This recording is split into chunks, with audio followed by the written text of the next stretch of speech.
In today's video, I'm going to teach you how to add a custom field to an object in Setup. We'll walk through the process from opening Google Chrome all the way to saving your new field. This is a very common task when you need to store additional information on records that isn't available by default. Custom fields let you tailor your system to match the way your team actually works.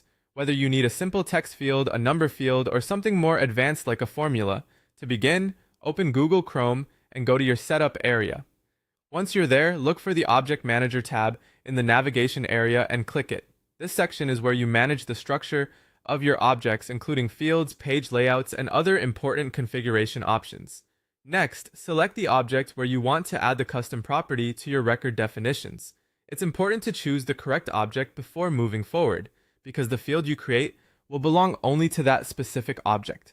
For example, if you add it to one object, it won't automatically appear on others.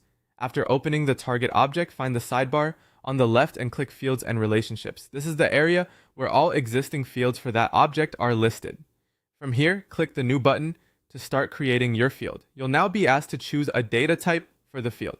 This is an important decision because the data type determines what kind of information the field can store and how users will interact with it. You might choose text for general written input, number for values that need calculations or numeric consistency, or formula if you want the field to calculate its value automatically based on other data.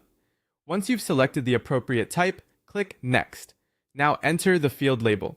This is the name users will see, so make it clear and easy to understand. After that, set your field level security visibility options to control which profiles can view or use the field. This helps ensure the field is available only to the right users.